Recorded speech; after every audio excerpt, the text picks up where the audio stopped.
Bab 1491. Apakah namanya Lan Xingyue? Ye Feng masih memiliki tablet Lingzi di tubuhnya, tablet itu juga dapat mengisi kembali qi dan darah. Namun, tubuh Jiang Xiaoyan sekarang terlalu lemah. Oleh karena itu, dia hanya bisa menggunakan jarum perak untuk membantunya membersihkan darah dan qi terlebih dahulu, lalu perlahan-lahan mengisi kembali nutrisinya. Jiang Xiaoyan memandangi penampilannya yang serius dan fokus, dan rasa malu di hatinya mulai sirna.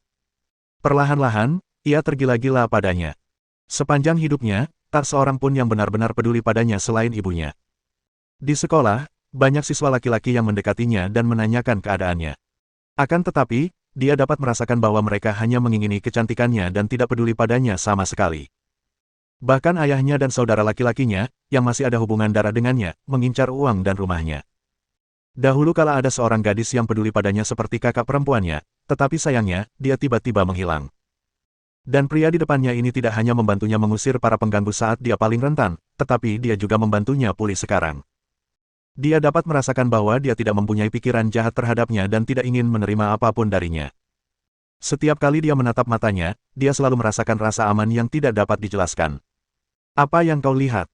Apa kau belum pernah melihat pria setampan itu sebelumnya? Ye Feng sudah selesai menggunakan jarum suntik. Ketika ia mendongak, ia melihat Jiang Xiaoyan menatapnya dengan linglung, dan ia tak bisa menahan diri untuk menggodanya. Jiang Xiaoyan menarik kembali pandangannya dengan rasa bersalah, wajah cantiknya sudah memerah. Dia memang tampan, tapi tidak mungkin dia begitu tampan hingga dia belum pernah melihat yang seperti itu sebelumnya, kan? Dia tidak menyangka lelaki ini begitu keras kepala. Karena jarum perak masih memerlukan waktu untuk bereaksi, Ye Feng menarik kursi dan duduk di samping tempat tidurnya. Aku sudah memperingatkan kakakmu tadi.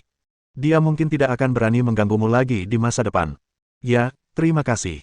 Jarum perak ini hanya bisa membantu membersihkan darahmu, tapi kamu sudah kekurangan gizi sejak lama.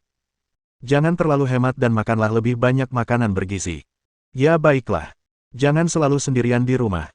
Pergilah keluar dan berolahragalah lebih sering saat tidak ada kegiatan. Dengan begitu, suasana hatimu akan membaik. Ye Feng melakukan seluruh percakapan, dan Jiang Xiaoyan hanya mengangguk setuju. Dulu, ibunya sering mengomelinya seperti ini. Saat itu, ia merasa kesal dan sering membalas. Namun, setelah ibunya meninggal, dia menyadari bahwa diomeli juga merupakan bentuk kebahagiaan. Setelah sekitar 10 menit, Ye Feng menyadari sudah waktunya, ia mencabut semua jarum perak dari perut bagian bawah wanita itu, mendisinfeksinya, dan memasukkannya kembali ke dalam kotak jarum. Baiklah, bagaimana perasaanmu sekarang? Jiang Xiaoyan mencoba mengangkat lengannya dan mendapati kekuatannya telah pulih. Kemudian, ia mencoba duduk kembali. Tubuhnya terasa jauh lebih ringan. Luar biasa. Aku tidak menyangka kau tahu ilmu kedokteran. Dia menggerakkan tubuhnya sambil menatap Ye Feng dengan heran. Pria ini tak hanya jago bertarung, tapi juga jago pengobatan. Praktisnya, ia menguasai sastra dan bela diri. Masih banyak hal yang tidak kamu duga. Tepat ketika Ye Feng hendak mengatakan beberapa patah kata lagi, ponselnya tiba-tiba berdering. Ia mengeluarkannya dan melihat Lan Xingyue yang menelepon, lalu buru-buru menjawab. Halo, apakah kamu baru saja meneleponku?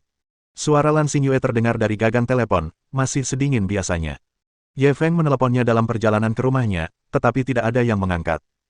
Dia mungkin hanya melihatnya. Ya, kamu di rumah sekarang. Ada yang ingin kubicarakan denganmu. Apa itu? Aku tidak bisa menjelaskannya dengan jelas lewat telepon. Kita bicarakan saja nanti saat kita bertemu. Baiklah kalau begitu. Ada kafe di lantai bawah. Aku tunggu di sana. Setelah Ye Feng menutup telepon, ia menatap Jiang Xiaoyan. Baiklah, aku ada urusan, aku harus pergi. Tidak bisakah kau pergi? Jiang Xiaoyan berkata tanpa sadar. Hah? Ye Feng tertegun. Aku. Bukan itu maksudku. Maksudku, kau sudah sangat membantuku hari ini. Aku belum berterima kasih padamu. Aku ingin mentraktirmu makan. Jiang Xiaoyan menyadari bahwa ia telah mengatakan sesuatu yang salah dan buru-buru menutupinya. Oh, tidak perlu. Aku ada janji. Aku harus segera ke sana. Ye Feng melambaikan tangan padanya dan hendak pergi. Pada saat ini, Jiang Xiaoyan tiba-tiba bertanya, gadis yang baru saja meneleponmu, apakah namanya Lan Xingyue? Kaki Ye Feng yang sudah melangkah tiba-tiba berhenti, dan dia menatapnya dengan bingung. Bagaimana kau tahu? Jiang Xiaoyan sedikit malu. Kamu tadi pakai speaker. Aku nggak sengaja dengar. Aku tidak menanyakan itu padamu. Aku bertanya bagaimana kau mengenal Lan Xingyue. Ye Feng sangat penasaran. Lan Xingyue bukanlah bintang besar, jadi mengapa dia begitu terkenal? Itu dia. Aku penasaran kenapa suara mereka terdengar sangat mirip. Jiang Xiaoyan juga sedikit terkejut dan menjelaskan, dulu Suster Xingyue tinggal di seberang rumahku. Kami sangat dekat. Tapi beberapa tahun yang lalu, dia tiba-tiba pindah dan kami kehilangan kontak selama beberapa tahun. Aku sedih untuk waktu yang lama saat itu. Semakin banyak yang Ye Feng dengar, semakin terkejut dia, apakah itu suatu kebetulan? Apakah kalian tidak bertemu lagi setelah itu? Aku melihatnya di mall beberapa waktu lalu. Dia sangat berubah sampai-sampai aku hampir tidak mengenalinya. Saat Jiang Xiaoyan mengatakan ini, ia menunjukkan ekspresi yang sangat berlebihan, menunjukkan betapa terkejutnya ia saat itu. Oh, apa yang paling berubah? Ye Feng cukup penasaran dengan penampilan Lan Xingyue di masa lalu. Dulu, dia sangat suka tersenyum, sangat baik, dan sangat lembut. Aku selalu memperlakukannya seperti adikku sendiri. Jiang Xiaoyan menggunakan kata, terutama, 3 kali untuk menggambarkan Lan Xingyue di masa lalu. Ye Feng menggaruk kepalanya. Tersenyum. Baik hati. Lembut. Apa kita kenal Lan Xingyue yang sama? Jiang Xiaoyan tersenyum canggung. Itulah kenapa aku bilang dia banyak berubah. Waktu aku melihatnya beberapa waktu lalu, aku pikir aku salah mengira dia orang lain. Bagaimana ya aku menggambarkannya sekarang? Dia terasa seperti orang asing. Dia berpikir cukup lama tetapi tidak dapat memikirkan kata sifat yang tepat, akhirnya dia menceritakan 2 kisah kepada Ye Feng. Dulu, saat Lan Xingyue tinggal di seberang rumahnya, ibunya selalu memperlakukan Lan Xingyue seperti putrinya sendiri. Ia akan teringat ibunya setiap kali makan makanan lezat. Lan Xingyue juga dekat dengan ibunya dan selalu memanggilnya, Ibu Baptis. Namun, ketika keduanya bertemu lagi beberapa waktu lalu dan dia menceritakan kematian ibunya kepada Lan Xingyue, dia pikir Lan Xingyue juga akan bersedih. Siapa sangka pihak lain hanya menjawab, oh, dan malah berkata, semua orang akan mati. Jangan terlalu sedih. Ketika dia mendengarnya, dia tidak mempercayai telinganya. Apakah ini masih Lan Xingyue yang baik hati yang akan meminta maaf untuk waktu yang lama bahkan jika dia menginjak seekor semut? Belum lagi ibunya yang dulu memperlakukannya dengan sangat baik, meski dia orang asing, dia tidak seharusnya bersikap dingin dan tidak berperasaan seperti itu. Ye Feng tak dapat menahan anggukan ketika mendengar ini, Lan Xingyue yang tak berperasaan ini adalah Lan Xingyue yang dikenalnya. Namun, setelah mendengarkan deskripsi Jiang Xiaoyan tentang Lan Xingyue, dia menjadi penasaran. Apa yang terjadi pada Lan Xingyue sehingga terjadi perubahan besar seperti itu? Bab 1492. Siapa yang tidak tergoda dengan 1 juta yuan? Seperti kata pepatah lama, macan tutul tidak dapat mengubah belangnya. Jika seseorang tidak mengalami perubahan yang sangat besar, sangat sulit untuk mengubah kepribadian seseorang. Karena sistem navigasi telah membawanya ke sini dan memungkinkan dia memperoleh informasi ini dari Jiang Xiaoyan, ia tidak melakukannya dengan gegabah. Dia segera mengucapkan selamat tinggal pada Jiang Xiaoyan. Jiang Xiaoyan mengantarnya keluar dari gedung apartemen dan memperhatikan mobilnya pergi. Matanya dipenuhi keengganan. Dia sudah melaju jauh, tetapi dia masih bisa melihat bahwa dia masih berdiri di sana melalui kaca spion. Mustahil. Mungkinkah dia jatuh cinta padanya setelah kontak yang begitu singkat? Hal ini tidak dapat membantu tetapi meningkatkan kepercayaan dirinya terhadap pesonanya. Namun, ia segera teringat perkataan Jiang Xiaoyan. Setelah berpikir sejenak, ia menghubungi Cheng Feier dan memintanya untuk membantu memeriksa resume Lan Xingyue. Cheng Feier sudah kembali ke markas tim keamanan. Ketika mendengar bahwa pria itu ingin menyelidiki latar belakang seorang wanita, ia tak kuasa menahan diri untuk menggodanya. Apakah kau punya niat jahat padanya? Jangan terlalu dipikirkan. Tujuanku sederhana saja. Aku hanya penasaran. Hehe, kalau laki-laki penasaran dengan perempuan, motifnya sudah tidak sederhana. Begitukah? Kalau begitu aku juga sangat penasaran denganmu. Aku tidak tertarik pada kalian, laki-laki bau. Jadi, maksudmu kau punya hobi yang sama denganku. Kau juga suka perempuan. Persetan denganmu. Siapa bilang aku suka wanita? Kamu tidak suka pria atau wanita. Mungkin kamu tidak suka orang lain, tapi gading tak bisa dimuntahkan dari mulut anjing. Pergilah ke neraka. Ayah. Cheng Feier menutup telepon dengan marah. Ye Feng bahkan bisa membayangkan bagaimana dia menggertakkan giginya dan tidak bisa menahan tawa. Saat itu, notifikasi sistem berbunyi di telinganya. Selamat kepada tuan rumah karena telah menyelesaikan kesempatan navigasi. Hadiah sistem. Perusahaan konsultasi informasi Smart Empire of the Sun, valuasi, 8 miliar. Ketika Ye Feng mendengar hadiah sistem, dia sangat terkejut hingga tidak bisa menutup mulutnya. Nilai hadiahnya kali ini mencapai 8 miliar, dan itu adalah perusahaan yang berlokasi di Kekaisaran Matahari. Apakah dia harus melakukan perjalanan ke Kekaisaran Matahari? Namun, itu juga bagus. Setelah dia keluar dari harta rahasia Raja Siang, sudah waktunya untuk beristirahat sejenak. Ini akan menjadi saat yang tepat untuk merasakan gaya kekaisaran matahari. Mungkin dia bahkan bisa memiliki beberapa pertemuan romantis. Mengesampingkan pikirannya tentang liburan untuk sementara waktu, dia mulai memikirkan Lan Xingyue lagi. Mereka berdua jarang berkomunikasi. Selain misi eksplorasi dan penyelamatan itu, mereka tidak pernah berinteraksi lagi, jadi dia tidak 100% percaya padanya. Memasuki harta rahasia Raja Siang adalah hal yang sangat berbahaya. Ia harus memahami orang ini dengan jelas sebelum dapat mengambil keputusan. Tentu saja, dia juga berharap dia terlalu sensitif. Itu yang terbaik. Tidak peduli apapun, dia harus menanyakannya terlebih dahulu. Setelah membulatkan tekad, ia berhenti membiarkan imajinasinya liar. Tak lama kemudian, ia tiba di kafe tempat ia berjanji bertemu Lan Xingyue. Lan Xingyue sedang duduk di dekat jendela. Ia mengenakan pakaian kasual longgar dan terlihat sangat kasual. Saat Ye Feng masuk ke kafe, dia melihat seorang pria berjas berbicara dengannya. Namun Lan Xingyue mengabaikannya. Orang itu tidak punya pilihan selain pergi dengan kesal. Ye Feng tersenyum sambil berjalan mendekat. Sepertinya kamu cukup populer, orang-orang selalu menggodamu kapan saja dan di mana saja. Lan Xingyue mengaduk kopi dengan sendok dan tersenyum meremehkan. Mereka hanya bernafsu. Setidaknya itu membuktikan kalau kamu memang tampan. Banyak wanita yang tidak punya tampang yang bisa membuat orang bernafsu. Ye Feng menggodanya sambil duduk di hadapannya. Apakah kamu mengatakan bahwa aku hanya vas yang cantik? Mata indah Lan Xingyue menatapnya tajam. Mustahil untuk mengatakan apakah ia sedang marah atau tidak. Meskipun kamu adalah vas yang cantik, kamu adalah jenis vas yang memiliki kekuatan dan penampilan. Ye Feng menyanjungnya. Bibir Lan Xingyue melengkung indah. Kamu pandai sekali merangkai kata hari ini. Ada yang kamu inginkan dariku. Kamu tidak hanya kuat dan tampan, tapi juga sangat pintar. Jarang sekali. Ye Feng menggelengkan kepalanya lagi.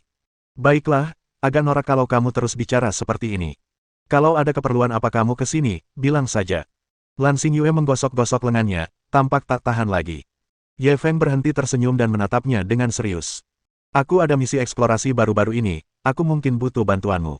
Misi eksplorasi. Aku belum mendengar ada misi eksplorasi dari perusahaan. Lan Xingyue bingung.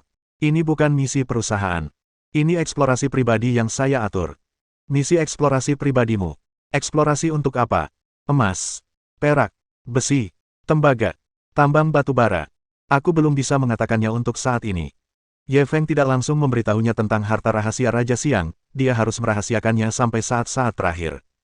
Apakah itu berbahaya? Lan Xingyue ragu sejenak dan bertanya lagi. Mungkin saja, tapi aku akan berusaha semaksimal mungkin untuk meminimalkan bahaya. Dan hadiahnya kali ini sangat besar. Minimal 1 juta. Jika kau terluka selama eksplorasi, kau akan menerima 2 kali lipat atau bahkan lebih. Ye Feng memberikan syarat yang tak bisa ditolak siapapun. Hadiah 1 juta dijamin. Ini puluhan kali lipat lebih banyak daripada yang biasa kita dapatkan untuk misi. Aku penasaran apa yang akan kau jelajahi. Apa kau menemukan tambang emas? Lan Xingyue menatap Ye Feng dengan tatapan menyelidik, seolah ingin menemukan jawabannya. Saya belum bisa memberitahu Anda untuk saat ini. Jika Anda setuju untuk berpartisipasi, saya baru bisa memberitahu Anda setelah Anda menandatangani perjanjian kerahasiaan. Pikirkan baik-baik. Ye Feng sengaja membuatnya penasaran. Ia tidak terburu-buru dan meminta secangkir kopi kepada pelayan. Lan Xingyue mengaduk kopi dengan sendok dan menyesapnya. Kalau orang lain, aku pasti tidak akan menerima misi ini kalau mereka tidak memberitahu detailnya sebelumnya. Tapi, karena kamu yang menyarankannya, aku memilih untuk mempercayaimu sekali ini. Kuharap aku tidak salah mempercayai orang. Jadi, kau setuju? Ye Feng tidak menyangka dia akan menjawab secepat itu, dia terkejut. Kenapa tidak? Lan Xingyue meletakkan kopinya dan menatapnya sambil tersenyum. Kau begitu percaya padaku? Ye Feng menatap matanya, seolah bisa melihat isi hatinya. Aku percaya pada uang. 1 juta yuan. Siapa yang tidak tergoda? Mata Lan Xingyue berkilat licik. Sulit untuk memastikan apakah ia berbicara dari lubuk hatinya atau bercanda. Jadi bukan karena aku. Aku terlalu banyak berpikir. Ye Feng mendesah kecewa. Lan Xingyue menunjukkan ekspresi malu yang jarang terlihat. Tidak apa-apa kalau kau mau berpikir begitu. Ye Feng melihat keadaannya saat itu dan tercengang.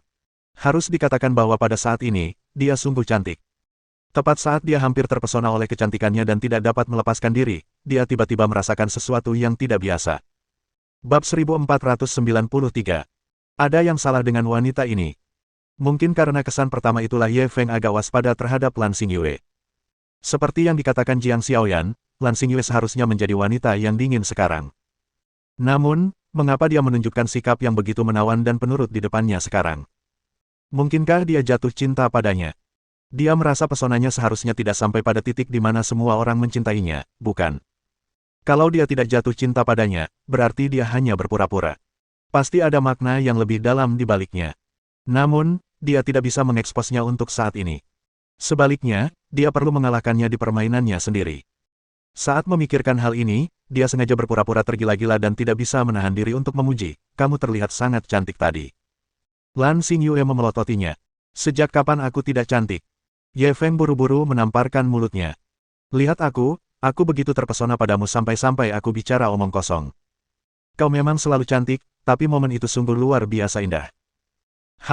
Kau seharusnya menggunakan kata-katamu untuk membujuk para wanita muda yang belum berpengalaman itu. Aku tidak akan tertipu oleh tipuanmu." Meskipun Lan Xingyue berkata begitu, senyum di wajahnya mengkhianatinya. "Apa yang kau katakan? Bukankah kau sudah muda sekarang? Kau bicara seperti orang tua." Di bawah sanjungan mewah Ye Feng, Lan Xingyue merasa sangat geli hingga dia bergoyang maju mundur. Banyak pelanggan laki-laki di kafe itu memandangnya dengan rasa iri dan cemburu. Anak ini terlihat biasa saja. Bagaimana dia bisa membuat Dewi begitu bahagia? Benar, aku baru saja pergi untuk merayunya, dan dia malah memintaku bercermin. Sejelek apapun aku tetap lebih tampan daripada anak ini, kan? Kurasa kau benar-benar perlu mencari cermin untuk melihat dirimu sendiri. Ye Feng mengobrol dan tertawa bersama Lan Xingyue sebentar, mereka menuntaskan kerjasama, lalu dia menyuruh Lan Xingyue pulang dan menunggu kabar. Dalam perjalanan pulang, dia menerima telepon dari Cheng Feier.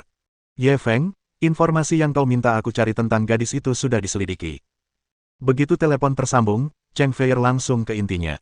"Secepat itu, kau tidak mencari di Baidu sembarangan untuk menipuku, kan?" Ye Feng mendecak lidahnya. Baru 1 jam sejak ia menelepon Cheng Feier sampai sekarang, dan Cheng Feier sudah tahu. "Hehe, kau menggunakan hati orang picik untuk mengukur perasaan seorang pria sejati. Memang ada yang salah dengan wanita ini," keluh Cheng Feier. Hati Ye Feng menegang. "Ada apa?" Cheng Feier terdiam sejenak seolah sedang membolak-balik informasi. Akhirnya, ia melanjutkan, "Lan Xingyue ini lulusan SMA Ivy League di Jepang, dan nilainya sangat bagus. Dengan pendidikan dan kemampuannya, dia pasti bisa mendapatkan pekerjaan yang jauh lebih baik. Tapi dia memilih Origin Mining. Tidakkah menurutmu itu aneh? Apa yang aneh tentang itu?" Ye Feng mengira dia telah membuat penemuan besar, tetapi dia sangat kecewa setelah mendengarnya. Memang, tidak ada yang aneh bergabung dengan Origin Mining. Tapi saat itu, Origin Mining belum punya rencana rekrutmen. Dia menghabiskan ratusan ribu untuk masuk lewat koneksi. Apa menurutmu masih tidak apa-apa? Kata-kata Cheng Fei selanjutnya membuat Ye Feng waspada. Memang agak aneh. Meskipun Origin Mining adalah salah satu perusahaan pertambangan terkemuka di Jiangsu, perlakuan terhadap karyawannya kurang baik. Rata-rata saja. Seorang kapten tim eksplorasi seperti Lan Xingyue hanya memiliki gaji bulanan 10.000 hingga 20.000 yuan. Tunjangan yang diterimanya pun sangat biasa. Pekerjaan semacam ini mungkin menarik bagi lulusan universitas biasa. Akan tetapi, bagi seseorang seperti dia, yang lulus dari universitas ternama dan sangat berkemampuan, itu tidaklah cukup. Dengan latar belakang akademis dan kemampuannya, ia bahkan bisa bekerja di perusahaan pertambangan terbaik di dunia. Keuntungannya akan jauh lebih besar daripada Origin Mining. Namun, ia memilih Origin Mining, yang kondisinya jauh lebih buruk dalam segala hal. Demi mendapatkan posisi ini, ia bahkan rela membayar ratusan ribu dolar. Perilaku semacam ini terlalu abnormal. Pasti ada yang salah. Cheng Feier kemudian mengajukan kecurigaan lain. Dan dia bergabung dengan perusahaan pada hari kedua setelah Anda datang ke Jiangsu. Apakah ini kebetulan atau sesuatu yang lain? Setelah Ye Feng mendengar ini, dia berpikir keras. Berdasarkan informasi yang dimilikinya, ia dapat membuat hipotesis. Lan Xingyue kebetulan memasuki Origin Mining saat ini, jadi dia mungkin datang menjemputnya. Tujuannya mungkin untuk mendekatinya dan mendapatkan informasi tentang harta rahasia Raja Siang. Jika memang begitu, maka penculikannya oleh organisasi misterius itu mungkin hanya sebuah pertunjukan yang disutradarainya sendiri. Kemungkinan besar Lan Xingyue adalah anggota organisasi misterius ini. Tentu saja, semua ini hanya tebakan tanpa bukti. Ia tidak yakin apakah Lan Xingyue benar-benar salah. Akan tetapi, hal itu memang patut diwaspadai. Kemudian, ia perlu memikirkan tindakan balasan. Ketika mereka kembali ke halaman kecil yang mereka sewa, Zhuang Xiaoqiao sedang menyenandungkan lagu sambil merapikan perlengkapan luar ruangannya. Jelaslah bahwa dia sedang dalam suasana hati yang baik. Apakah kamu sedang berkemas? Ye Feng sudah berdiri di belakangnya cukup lama, tetapi dia tidak menyadarinya, jadi dia hanya bisa mengambil inisiatif untuk berbicara. Ah! Zhuang Xiaoqiao terkejut. Ia mengambil sebotol semprotan merica dan hendak menyemprotkannya ke arah Zhuang Xiaoqiao. Untungnya, Ye Feng cepat bereaksi dan meraih tangannya. Jangan panik, ini aku. Ketika Zhuang Xiaoqiao melihat bahwa itu dia, ia menghela napas lega dan menepuk dada pria itu. Kau gila. Kenapa kau berdiri di belakangku? Fuma Jianwu mendengar keributan di luar dan bergegas keluar dari kamar tidur. Ketika dia melihat bahwa itu adalah Ye Feng, dia menghela napas lega. Ye Feng tersenyum malu, dia duduk di samping dan memperhatikan Zhuang Xiaoqiao mengemasi barang-barangnya. Setelah ragu-ragu cukup lama, dia berkata, Xiaoqiao, ada sesuatu yang ingin aku bicarakan denganmu. Ada apa? Zhuang Xiaoqiao bertanya tanpa melihat ke atas karena dia sedang sibuk merapikan peralatannya.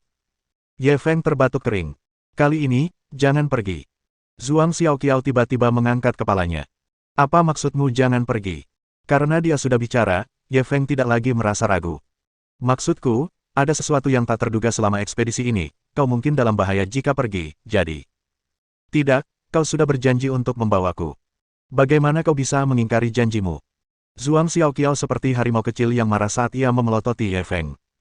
Ye Feng tidak tahu bagaimana menjawabnya. Ini adalah keputusan mendadak yang dibuatnya saat perjalanan pulang. Karena identitas Lan Xingyue sangat mencurigakan, dia hanya punya dua pilihan. Pilihan pertama adalah mengeluarkannya dari tim ekspedisi. Itu akan menghilangkan bahaya tersembunyi. Namun dia tidak menyukai cara melarikan diri ini. Oleh karena itu, ia lebih condong ke pilihan kedua, yaitu mengalahkan mereka dengan strategi mereka sendiri. Ia akan terlebih dahulu menyiapkan serangan balasan dan menunggu lawan bergerak, lalu menyerang mereka semua sekaligus. Bab 1494. Itu hanya trik kecil. Pilihan ini memiliki risiko tertentu. Namun, selama dia mampu mengatasinya, mungkin akan ada efek yang tidak terduga. Jika Lan Xingyue benar-benar punya masalah, dia akan menghajarnya secara langsung. Akan tetapi, jika ternyata kekhawatirannya tidak beralasan dan tidak ada masalah, itu lebih baik. Karena ia telah memilih pilihan kedua, ia harus terlebih dahulu memastikan keselamatan semua orang dalam tim. Tentu saja ada keselamatannya sendiri. Ahken memang punya kemampuan untuk melindungi dirinya sendiri, tetapi Zhuang Xiaoqiao agak ragu. Jika dia membawanya, dia harus terus-menerus mengalihkan perhatiannya untuk melindunginya. Lagi pula, perlindungan semacam ini tidak bisa sepenuhnya menjamin keamanan. Saat dia menghadapi bahaya, kemungkinan besar dialah orang pertama yang terluka. Oleh karena itu, pada akhirnya dia tetap memutuskan untuk membiarkannya menarik diri dari operasi ini. Namun, Nona Zhuang bukanlah tipe orang yang baik hati dan pengertian. Ia pun menjadi marah dan mengejarnya di sekitar halaman. Ye Feng tidak merendahkan dirinya ke levelnya, ia membiarkan dia melampiaskan amarahnya, namun ia tidak mengalah. Akhirnya, Zhuang Xiaoqiao akhirnya mengerti situasinya dan tahu bahwa pria ini bertekad untuk meninggalkannya. Ia pun duduk di tanah dan berguling-guling. Dapat dikatakan bahwa dia telah menggunakan ke-18 ilmu bela diri tersebut. Akhirnya, setelah Ye Feng memberinya pesta makanan laut, amarahnya pun teredakan dan dia dengan enggan setuju. Nona Zhuang sedang memegang seekor lobster yang lebih besar dari kepalanya dan mengunyahnya, seolah-olah lobster itu adalah inkarnasi Ye Feng. Ye Feng berkeringat dingin. Tetapi apapun yang terjadi, setidaknya dia telah menenangkan si pembuat onar ini, dan rencananya sudah setengah selesai. Sebenarnya, dengan kamu di tim, kamu mungkin bisa mencapai beberapa hasil yang tak terduga. Ye Feng menatap Zhuang Xiaoqiao dan tiba-tiba berpikir. Kalau timnya penuh dengan ahli, kewaspadaan musuh akan meningkat. Namun, jika ada satu atau dua orang lemah, mereka mungkin bisa membuat musuh mati rasa. Mata Zhuang Xiaoqiao berbinar, ia buru-buru meletakkan lobsternya, dan tangannya yang berminyak menggenggam erat Ye Feng. Jadi, kau setuju untuk membawaku? Ye Feng menepis tangannya dengan jijik. Aku tidak bilang akan membawamu. Maksudku, biarkan dia berpura-pura menjadi dirimu dan pergi. Sambil berbicara, dia menunjuk ke arah Fuma Jianwu yang duduk patuh di samping. Ye Feng tiba-tiba mendapat ide, dia ingin Fuma Jianwu menyamar sebagai Zhuang Xiaoqiao dan bergabung dengan tim. Dengan kemampuan organisasi misterius itu, tidak akan sulit bagi mereka untuk mengetahui orang-orang di sekitarnya. Jika Zhuang Xiaoqiao tiba-tiba menghilang dari tim dan menggantinya dengan anggota yang kuat, hal itu mungkin akan membuat pihak lain waspada. Oleh karena itu, lebih baik membiarkan Fuma Jianwu, yang selalu memiliki aura rendah, berpura-pura menjadi dirinya. Mungkin itu akan memberikan efek yang tak terduga. Meskipun Zhuang Xiaoqiao dan Fuma Jianwu merasa bahwa keputusan Ye Feng agak kekanak-kanakan, pada saat yang sama, mereka merasa itu menyenangkan dan mereka menantikannya. Kalian berdua sudah berhubungan selama berhari-hari. Kalian pasti sudah sangat akrab dengan perilaku masing-masing. Seharusnya mudah bagi kalian untuk meniru satu sama lain, kan? Semakin Ye Feng memikirkannya, semakin ia merasa rencana ini dapat diandalkan, sehingga ia mulai mengamati kedua gadis itu. Tinggi dan bentuk tubuh mereka berdua sangat mirip. Bahkan wajah mereka pun mirip, jadi akan lebih mudah untuk menyamarkannya. Saya tidak punya masalah dengan itu. Fuma Jianwu buru-buru berdiri dan meniru Zhuang Xiaoqiao. Dia berkacak pinggang dan memelototi Ye Feng dengan marah. Ye Feng, kalau kau tidak berani mengajakku, aku akan. Aku belum selesai denganmu. Ia sengaja melebih-lebihkan beberapa gerakan tubuhnya, membuatnya tampak seperti tikus tanah yang mengumpat di jalan. Namun, Zhuang Xiaoqiao memang terlihat dalam tindakannya. Zhuang Xiaoqiao langsung murka. Ia menerkamnya dengan wajah memerah. Fuma Jianwu bodoh, bagaimana mungkin aku sejelek itu? Kau sengaja membuatku jelek. Lihat saja nanti kalau aku tidak membunuhmu. Kedua gadis itu lalu mulai berkelahi lagi. Setelah Ye Feng memperhatikan keributan itu sejenak, dia masuk ke dalam ruangan dan mulai membuat langkah selanjutnya dalam pengaturan. Pertama, dia harus memerintahkan pasukan Serigala Langit Arthur untuk bergegas ke Jiangzhou. Kemudian, dia meminta klan Fuma untuk mengirim sekelompok ninja untuk menyelinap ke Jiangzhou dan menunggu perintah. Akhirnya, ia memanggil muridnya Feng Shaokun dan memintanya untuk membantu mencari sekelompok penembak jitu untuk menyergap mereka secara rahasia. Setelah semuanya beres, ia memeriksanya kembali dan merasa tidak ada celah. Baru setelah itu ia menghela napas lega. Dia menatap bulan terang di langit. Lan Xingyue, sebaiknya kamu tidak mengalami masalah apapun. Jika tidak, jangan salahkan saya. Malam itu, di bawah bimbingan Ye Feng, Fuma Jianwu mulai meniru tindakan Zhuang Xiaoqiao. Hal ini membuat kedua gadis itu merasa segar dan gembira. Keesokan paginya, Ye Feng secara pribadi membantu Fuma Jianwu merias wajahnya. Gurunya secara pribadi membantunya merias wajah, dan ini membuatnya sangat tidak nyaman pada awalnya. Wajah mungilnya memerah karena malu. Namun setelah melihat betapa fokusnya Ye Feng, dia perlahan-lahan menjadi tenang dan diam-diam menantikan bagaimana penampilannya setelah merias wajah. Zhuang Xiaoqiao merasa cemburu saat melihat ini. Ayo kita lihat kau bisa berubah jadi apa. Dia diam-diam berharap Ye Feng gagal dalam riasannya, mungkin dia akan berubah pikiran dan setuju untuk membawanya. Ye Feng sangat fokus, seperti sedang mengukir patung. 20 menit kemudian, ketika Fuma Jianwu melihat ke cermin, dia tertegun. Orang di cermin itu bukan lagi wajah yang dikenalnya, melainkan Zhuang Xiaoqiao. Meskipun masih ada beberapa perbedaan halus, keduanya sudah 90% mirip. Jika seseorang tidak begitu mengenalnya, mereka tidak akan dapat membedakannya sama sekali. Zhuang Xiaoqiao datang dengan rasa ingin tahu, tetapi ketika dia melihat wajah yang sangat mirip dengannya, dia sangat terkejut hingga tidak dapat berbicara untuk waktu yang lama. Bagaimana kamu melakukannya? Dia menatap kosong ke arah Ye Feng yang sedang mengemasi kosmetik. Ini tidak bisa disebut riasan. Ini hanyalah transformasi besar dari orang yang masih hidup. Kalau saja dia tidak tahu detailnya sebelumnya dan tiba-tiba melihat gadis seperti itu muncul di hadapannya, dia pasti akan curiga kalau gadis itu benar-benar mempunyai saudara kembar yang berkeliaran di antara orang-orang. Itu hanya trik kecil. Ye Feng juga sangat puas dengan hasilnya. Bagaimanapun, dengan keakrabannya dengan Zhuang Xiaoqiao, dia tidak akan bisa membedakannya bahkan jika dia melihat Fuma Jianwu. Sekarang, tirulah dia lagi. Dia lalu memerintahkan Fuma Jianwu. Awalnya, Fuma Jianwu masih agak malu, tetapi perlahan ia mulai mendalami perannya. Ia meniru gerakan Zhuang Xiaoqiao, berjalan, duduk, dan berbaring, sambil tertawa dan mengumpat. Memang, mereka tampak mirip. Zhuang Xiaoqiao juga tercengang.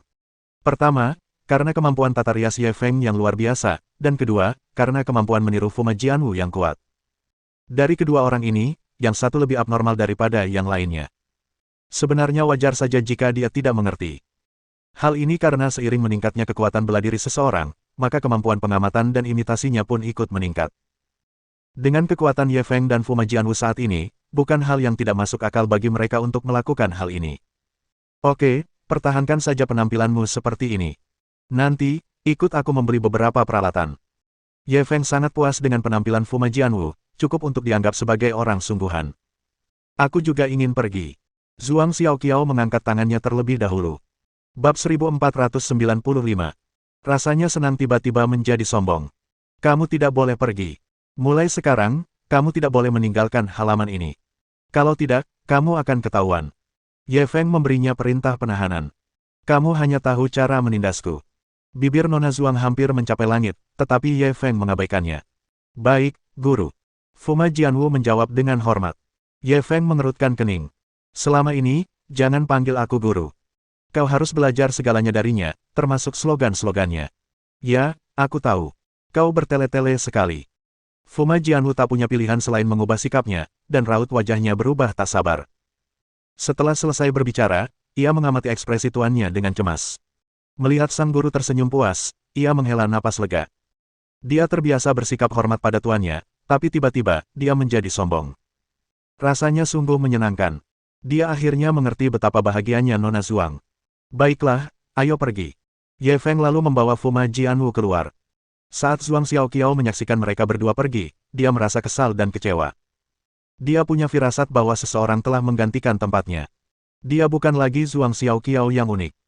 Dalam jangka panjang, bukankah posisinya di hati Ye Feng akan menjadi semakin tidak berarti? Pada saat ini, dia merasakan bahaya yang mendalam. Dalam perjalanan membeli perkakas, Ye Feng membuat daftar baru berisi perkakas yang perlu dibelinya. Di antara perkakas tersebut terdapat sekop pusaran angin, cakar harimau terbang, tangga gunung gantung lipan, sekop loyang, ayam jantan hidup, masker gas, penggaris pencari naga, dan masih banyak perkakas lainnya. Ketika Fuma Jianwu melihat nama-nama yang asing ini, ia langsung penasaran. Guru, untuk apa alat-alat ini? Kamu panggil aku apa tadi? Ye Feng mendengar pidatonya dan sedikit tidak senang. Fuma Jianwu tertegun sejenak sebelum bereaksi. Ia menjulurkan lidah dan berkata, aku lupa. Ye Feng mengetuk kepalanya. Aku akan memberimu pelajaran, mari kita lihat apakah kau masih ingat lain kali. Fuma Jianwu sangat kesakitan hingga air mata mengalir di wajahnya. Ia tiba-tiba berdiri dan menerkam Ye Feng yang sedang mengemudi. Ye Feng Bao, aku akan membunuhmu. Ye Feng mengendalikan arah sambil menghadapi garukannya, tetapi ia tersenyum puas. Benar, jangan lupa bahwa kamu sekarang Zhuang Xiaoqiao, kamu harus lebih galak. Fuma Jianwu kembali duduk dan memelototinya dengan marah. Terlalu sulit untuk bertindak sebagai orang lain. Justru karena sulitnya, efeknya bisa melumpuhkan musuh. Musuh tidak akan pernah menyangka kita akan menggunakan jurus seperti itu. Lagi pula, ini hanya untuk beberapa hari ke depan. Sabar saja. Ye Feng menyetir sambil memberinya beberapa nasihat. Akhirnya, Fuma Jianwu tak punya pilihan selain setuju. Ia lalu meletakkan kakinya yang panjang di panel kontrol dan berkata, nah, bisakah kau memberitahuku untuk apa kau membutuhkan alat-alat ini? Pada saat ini, baik postur tubuhnya maupun nada suaranya, dia 90% mirip dengan Zhuang Xiaoqiao. Ye Feng agak linglung, dia mengira Zhuang Xiaoqiao sedang duduk di sana. Apa yang kau lihat? Belum pernah melihat wanita cantik sebelumnya. Fuma Jianwu merasa sangat jijik saat mengatakan ini. Dengan kepribadiannya, bahkan jika dia berpikir demikian, dia tidak akan pernah mengatakannya dengan lantang. Namun, dengan kepribadian narsis Zhuang Xiaoqiao, dia bisa mengucapkan kata-kata seperti itu. Ye Feng mengangguk puas, lalu dia mulai menjelaskan penggunaan alat-alat ini padanya. Sebenarnya, alat-alat ini berasal dari daftar yang ia buat setelah berkonsultasi dengan Ahken. Ia tidak tahu kegunaan spesifik masing-masing alat. Namun, itu cukup untuk mengelabui Fuma Jianwu.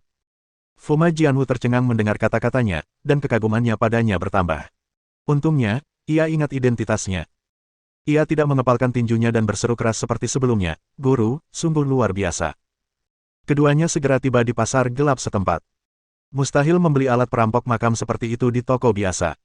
Jadi, mereka hanya bisa datang ke tempat-tempat seperti itu.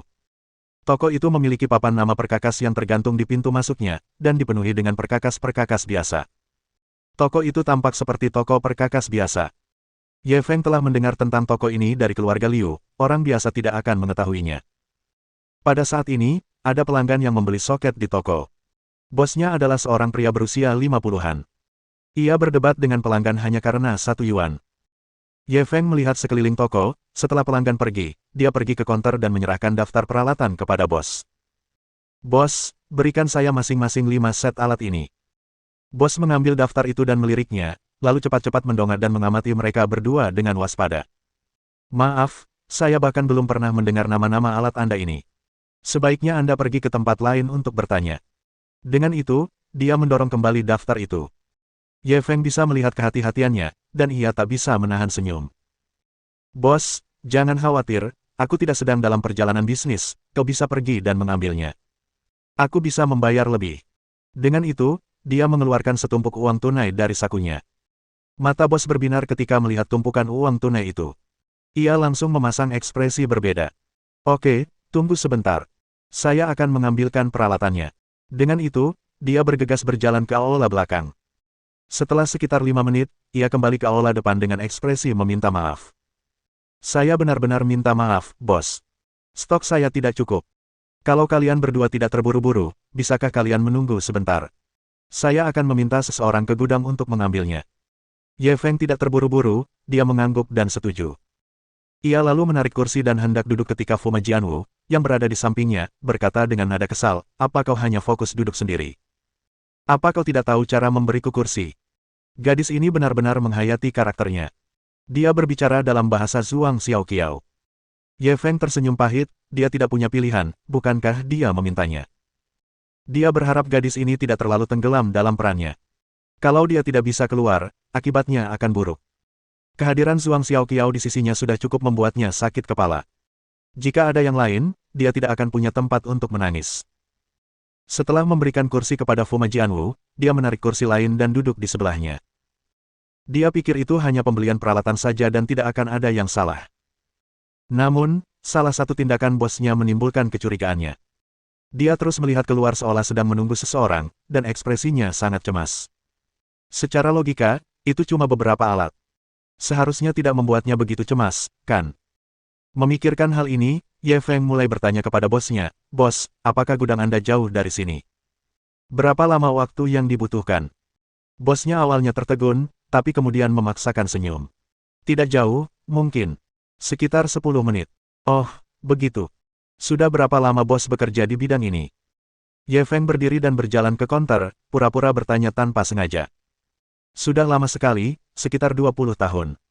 Jawab sang bos tanpa sadar, sambil sesekali melirik keluar. "Sudah lebih dari 20 tahun. Kalau begitu, kamu pasti kenal banyak orang di lingkaran perampok makam, kan?" Bab 1496. Kalian tidak memilih waktu yang tepat untuk memasuki industri. Haha, kurang lebih begitu. Sejujurnya, kami berdua pendatang baru di industri ini. Bos, bisakah Anda memberitahu kami tentang lingkaran perampok makam? Mari kita perluas wawasan kita. Ye Feng terus meminta informasi lebih lanjut. Yah, sejujurnya, aku juga tidak tahu banyak tentang industri ini. Bos itu jelas orang yang berhati-hati dan mengerti prinsip membuat kesalahan dengan berbicara terlalu banyak. Melihat ini, Ye Feng segera mengeluarkan selusin lembar uang dari tumpukan uangnya dan meletakkannya di meja. Kita anggap saja ini seperti membayar untuk mendengarkan cerita. Mata bosnya berbinar. Cerita apa yang ingin kamu dengar?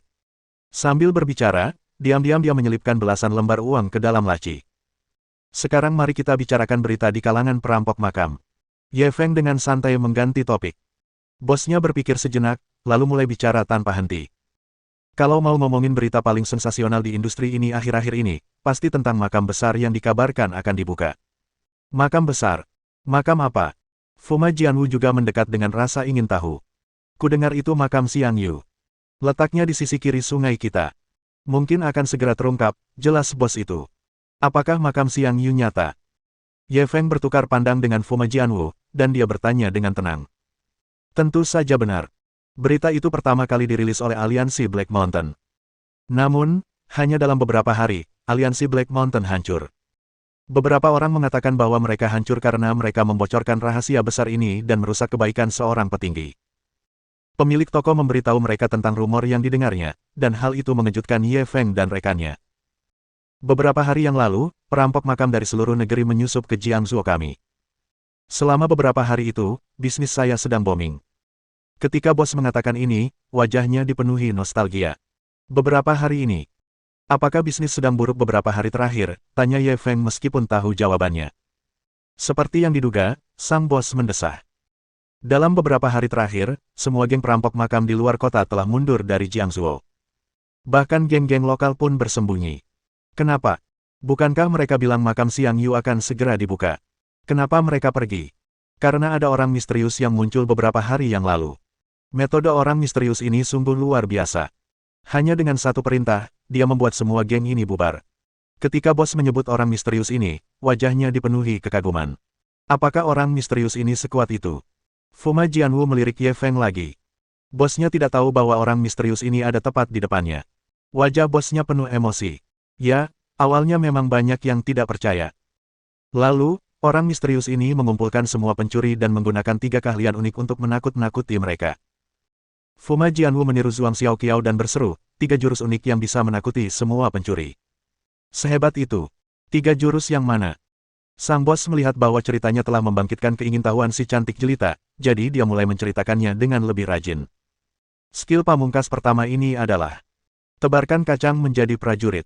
Pria misterius itu menaburkan segenggam kacang kedelai di atas meja dan merapal beberapa mantra. Kacang kedelai itu bergerak sendiri. Akhirnya, kacang kedelai itu bahkan secara otomatis membentuk sebuah kata. Kata apa? Tentu saja, itu kata kematian, artinya, jika orang-orang ini tidak segera mundur, nyawa mereka akan terancam.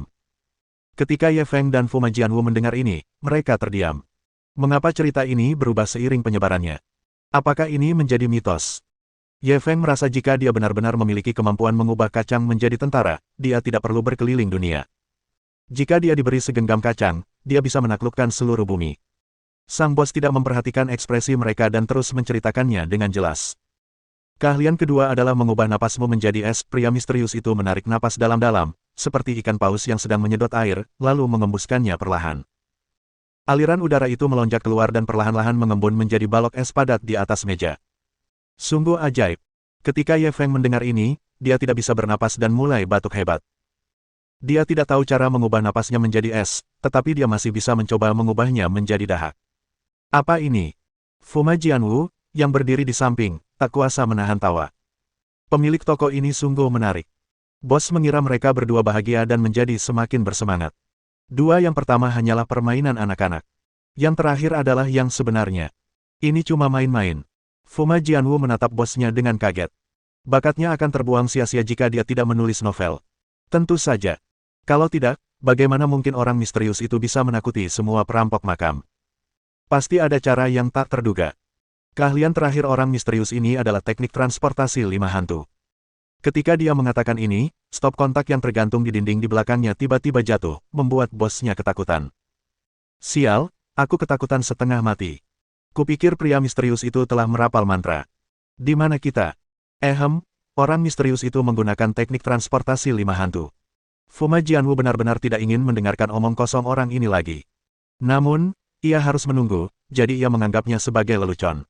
Ya, teknik transportasi 5 hantu. Pria misterius itu mengeluarkan beberapa jimat dan merapal mantra. Jimat-jimat itu langsung menyala dan melayang ke udara. Kemudian, sebuah piring di atas meja melayang dan jatuh ke tangan pria misterius itu. Inilah teknik transportasi 5 hantu yang legendaris. Ketika Ye Feng dan Fuma Jianwu mendengar ini, mereka tidak bisa menahan diri untuk bertepuk tangan. Terlepas dari apakah ia berkata jujur atau tidak, setidaknya, kemampuan berceritanya nyata. Baik dari nada bicara maupun ekspresinya, ia sangat asyik dan menular. Bos menerima sambutan hangat dari mereka berdua dan langsung tersenyum bangga. Orang misterius itu sangat kuat. Apa menurutmu geng-geng itu berani bersaing dengannya untuk mendapatkan makam itu? Bukankah itu sama saja bunuh diri? Ye Feng mengangguk setuju. Benar. Jika orang misterius ini benar-benar memiliki mantra sekuat itu, dia memang tak terkalahkan. Bos mengamati mereka berdua. Saya lihat kalian berdua orang jujur, jadi saya beri sedikit nasihat. Sekarang, semua perampok makam bersembunyi dan tidak berani menunjukkan diri. Kalian tidak memilih waktu yang tepat untuk memasuki industri ini. Ye Feng tertawa canggung. Kita ini kan cuma orang-orang tanpa nama, seharusnya kita nggak menarik perhatian orang misterius itu, kan? Bos itu ragu sejenak dan akhirnya menggertakkan giginya. Lupakan saja, aku akan mengatakan yang sebenarnya. Presiden Yu dari Three Phoenix Society telah menginstruksikan kami untuk selalu memperhatikan pergerakan lingkaran. Aku sudah melaporkan kedatanganmu untuk membeli peralatan kepada Three Phoenix Society. Orang-orang mereka seharusnya segera tiba. Ye Feng dan Fuma Jianwu tercengang. Apakah dia sedang menembak kakinya sendiri? Bab 1497. Apakah Anda orang misterius itu? Kami tidak ingin membuat masalah. Kami hanya ingin membeli beberapa peralatan. Ye Feng terdiam. Dia tidak menyangka pemilik toko begitu waspada dan cepat melaporkan masalah ini ke Three Phoenix Society. Namun, dia telah meminta Yu Fengsheng untuk melakukan ini, dan dia tidak tahu apakah harus menangis atau tertawa. Anak muda, kenapa kau tidak mendengarkan nasihatku? Dengarkan orang lain dan makanlah sepuasnya. Manfaatkan fakta bahwa orang-orang dari Three Phoenix Society belum datang dan pergilah bersama pacarmu. Sebaiknya segera tinggalkan Jiangzuo. Jangan membuat masalah di saat seperti ini. Sekilas, bos itu tampak seperti orang baik. Ia sungguh tidak ingin melihat kedua anak muda ini tersesat. Tidak, bos, biar aku jelaskan. Ye Feng ingin mengatakan sesuatu, tetapi bosnya mendorongnya keluar, dia tidak punya kesempatan untuk menjelaskan. Tepat saat kedua belah pihak saling dorong dan dorong, beberapa orang tiba-tiba membuka pintu dan masuk. Salah satu dari mereka berteriak sekeras-kerasnya begitu memasuki pintu, "Nyonya tua, di mana dua pencuri bodoh yang Anda sebutkan?" Ekspresi pemilik toko berubah, dan ia buru-buru melindungi Ye Feng dan rekannya. Ia tersenyum. "Saudara Qiang, dua orang itu. Mereka sudah pergi. Kiri. Kenapa kau tidak menghentikan mereka? Kau membuat kami, saudara-saudara, datang ke sini tanpa alasan." Orang itu langsung kesal. "Saya sudah mencoba, tapi tidak bisa." Bos itu terus berbohong. Orang itu mengumpat dan hendak pergi bersama anak buahnya. Pada saat ini, dia tiba-tiba memperhatikan dua orang di belakang bosnya. Siapa mereka berdua? Mereka ke sini untuk membeli soket. Bos tiba-tiba menjadi sedikit gugup dan bahkan tidak bisa berbicara dengan baik. Ekspresinya yang bingung membuat orang itu makin curiga, lalu dia pun segera menghampiri. Bos itu menelan ludah dan memaksakan senyum yang lebih buruk daripada menangis. "Saudara Qiang, beri aku sedikit wajah." Mereka. Sebelum ia sempat selesai bicara, Ye Feng sudah berjalan keluar dari belakangnya. "Saudara Qiang, kebetulan sekali kita bertemu di sini." Dia tahu bahwa laki-laki yang berbicara itu adalah jenderal tempur utama dari Three Phoenix Society, Lai Ziqiang. Yu Fengsheng benar-benar mengirim jenderal nomor 1 untuk menangani masalah ini secara pribadi. Terlihat bahwa dia benar-benar menganggap kata-katanya sebagai dekret kekaisaran. Saat Lai Ziqiang melihat Ye Feng, dia menggigil. "Kamu, Tuan Ye, kenapa kamu ada di sini?" Ye Feng tersenyum tipis. "Aku di sini untuk membeli beberapa peralatan." Lai Ziqiang tertegun selama 2 detik sebelum bereaksi. Ia menoleh ke arah bosnya. "Dua pencuri yang Anda sebutkan tadi, apakah Anda sedang membicarakan Tuan Ye?" Bosnya tercengang. "Kakak Qiang kenal adik kecil ini." Lai Ziqiang datang dan menendang pantatnya. "Omong kosong, Tuan Ye adalah tamu terhormat dari perkumpulan 3 Phoenix kita. Bahkan presiden kita sangat menghormatinya. Apa kau pikir aku tidak mengenalnya? Kau orang tua, berani-beraninya kau melaporkan Tuan Ye. Apa kau sudah bosan hidup?" Pemilik toko bahkan lebih tercengang. Dia berusaha sekuat tenaga melindungi Ye Feng demi uang 1.000 yuan yang baru saja didapatkannya. Dia tidak menyangka bahwa identitas pihak lain begitu kuat sehingga bahkan Presiden Yu sangat menghormatinya. Dilihat dari penampilannya, dia benar-benar telah melakukan sesuatu yang tidak perlu. Ye Feng berjalan mendekat dan mendorong Lai Ziqiang menjauh. "Siapa yang kau coba takuti? Aku yang perintahkan kau untuk mengawasi Jiangzuo. Kurasa bos sudah melakukan pekerjaan dengan baik. Dia seharusnya tidak dikritik. Sebaliknya, dia seharusnya diberi penghargaan." Saat Lai Ziqiang menghadapi Ye Feng, ia memasang ekspresi berbeda, mengangguk berulang kali. "Jangan khawatir, Tuan Ye. Kami pasti akan memberinya hadiah yang pantas." Lalu, ia menoleh ke arah bosnya. "Kau dengar itu? Tuan Ye meminta kami memberimu hadiah. Cepat dan ucapkan terima kasih kepada Tuan Ye." Baru kemudian bosnya bereaksi, dia buru-buru membungkuk kepada Ye Feng. "Terima kasih, Tuan Ye, terima kasih, Tuan Ye." Pada saat yang sama, dia diam-diam terkejut. Ternyata Tuan Ye lah yang memerintahkan mereka untuk mengawasi lingkaran perampok makam. Untuk bisa membuat orang-orang di Three Phoenix Society memberi begitu banyak perhatian padanya, apa sebenarnya latar belakang Tuan Ye ini? Lai Ziqiang seperti cacing di perutnya. Ia menepuk-nepuk bahunya dengan keras. "Bukankah kau bertanya tentang orang misterius itu kemarin? Sekarang kau tahu siapa berdiri tepat di depanmu, kau seharusnya tahu, kan?" Bosnya menatapnya beberapa kali. "Di depanku? Mungkinkah?" Lai Ziqiang memutar matanya. "Kenapa kau menatapku? Apa aku terlihat seperti kau tahu siapa bagimu?" Bos akhirnya mengerti dan menatap Ye Feng dengan tak percaya. Apakah kau orang misterius itu? Bukankah aku mirip dengannya?" Ye Feng melihat ekspresinya dan tidak bisa menahan tawa. "Tidak, kau tidak." Bos itu tertawa canggung, tetapi ia segera menyadari bahwa ia telah mengatakan sesuatu yang salah dan buru-buru mencoba menyelamatkan situasi. "Ini terutama karena kau terlalu muda. Kau kira-kira seusia dengan putraku." Sebelum ia sempat menyelesaikan kalimatnya, Lai Ziqiang kembali menghentakkan kakinya. "Kau tahu cara bicara. Apa kau sengaja memanfaatkan Tuan Ye?" Bosnya langsung memasang wajah muram. Aku terlalu bersemangat untuk bertemu kau tahu siapa, jadi aku bicara tanpa berpikir." Lai Ziqiang terdiam melihat betapa malunya dia. "Apakah kamu sudah menyiapkan peralatan yang diminta Tuan Ye?" Sudah siap. Aku akan mengambilnya sekarang. Baru kemudian pemilik toko ingat apa yang harus dilakukannya. Ia berbalik dan memasuki aula belakang. Saya ingin yang terbaik. Kalau kamu berani pakai produk murahan untuk menipu Tuan Ye, saya hancurkan tokomu. Lai Ziqiang berteriak pada bosnya, lalu tersenyum pada Ye Feng. Tuan Ye, apakah Anda ada waktu luang sore ini? Saya ingin mentraktir Anda makan. Aku tidak bebas. Ye Feng tidak membuang waktu, dia hanya mengucapkan beberapa patah kata untuk menolaknya. Ya. Saya tahu Tuan Ye sangat sibuk. Saya sudah puas bisa menemani Anda sebentar. Saat ini, Lai Ziqiang seperti kipas angin yang tidak punya otak. Beberapa bawahan yang datang bersamanya diam-diam terkejut. Di dalam hati mereka, Saudara Qiang adalah orang yang kejam yang tidak pernah menunjukkan belas kasihan saat menghadapi musuh-musuhnya. Orang-orang dunia bawah memberinya julukan, Yama Hidup. Siapakah yang menyangka bahwa Yama Hidup yang membuat banyak orang gemetar ketakutan ini ternyata memiliki sisi yang rendah hati. Terlebih lagi, dia begitu rendah hati sehingga dia dikuburkan di dalam tanah. Seseorang yang mampu menaklukkan Saudara Qiang adalah pria sejati. Pada saat ini, pemilik toko sudah keluar sambil membawa seikat besar peralatan. Tuan Ye, peralatan ini adalah yang terbaik di toko saya.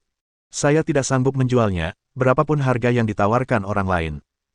Tatapan pemilik toko beralih-alih di antara peralatan itu, matanya dipenuhi keengganan. Ye Feng dengan santai mengeluarkan sekop loyang dan mengetuknya 2 kali, menghasilkan suara logam tumpul. Kualitasnya sangat bagus, saya suka. Berapa total biaya yang dikeluarkan untuk alat-alat ini? Ini seperti pedang bagi seorang pahlawan. Penggunaan peralatan di bengkel saya olehmu membawa cahaya bagi bisnis saya yang sederhana ini. Beraninya aku mengambil uangmu. Aku akan memberimu peralatan ini secara gratis. Bos itu langsung menolak. Tetapi bagaimana mungkin Ye Feng menerima bantuan sekecil itu? Ia mengeluarkan 2 tumpukan uang tunai dari tasnya, sekitar 20.000 yuan, dan memasukkannya ke tangannya. Bab 1498. Dia punya otak, tapi kamu tidak. Bosnya buru-buru mendorong uang itu kembali seolah-olah panas. Kamu tidak memarahiku. Kamu orang yang misterius. Bagaimana aku bisa mengambil uangmu? Dapat dilihat bahwa Lai Ziqiang adalah penggemar Ye Feng, sementara pemilik toko ini adalah penggemar pria misterius itu. Baiklah, jangan menolak. Kalau kau membuatku marah, apa kau percaya aku tidak akan menggunakan teknik transportasi 5 hantu untuk melemparmu ke sungai? Ye Feng berpura-pura marah dan memberinya 20.000 yuan. Pemilik toko tersenyum canggung dan hanya bisa menerima uang itu. Cerita yang kuceritakan tadi memang dilebih-lebihkan. Maafkan aku karena mempermalukan diriku sendiri. Itu tidak berlebihan. Itu hanya dongeng.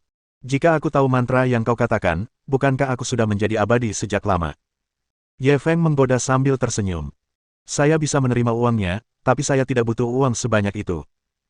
Saya membuat alat-alat ini sendiri, dan total biayanya kurang dari 10.000 yuan. Pemilik toko mengeluarkan 10.000 yuan dan ingin mengembalikannya kepada Ye Feng. Ambillah. Terimalah sebagai hadiah atas laporanmu. Nanti, aku akan memintamu untuk melakukan yang terbaik. Jika ada pergerakan, segera hubungi Three Phoenix Society. Tuan Ye, jangan khawatir. Saya pasti akan mengawasinya untuk Anda. Pemilik toko itu buru-buru mengumpat. Ye Feng tidak berkata apa-apa lagi, dia mengambil peralatan dan pergi bersama Fuma Jianwu. Pemilik toko dan Lai Ziqiang mengantar mereka berdua sampai pintu. Mereka enggan mengalihkan pandangan sampai mobil itu jauh. Tuan Ye ini orangnya baik sekali. Dia kuat dan mudah didekati. Pemilik toko itu memegang 2 gulungan uang dan tak kuasa menahan desahan. Omong kosong, itu idolaku. Bagaimana mungkin dia tidak baik? Lai Ziqiang memasang wajah bangga. Ia merasa terhormat karena idolanya dipuji. Tuan Ye juga akan menjadi idola saya di masa depan. Kalau ada yang berani menjelek-jelekkan orang tua ini, saya akan menghajarnya sampai mati. Pria tua yang mana?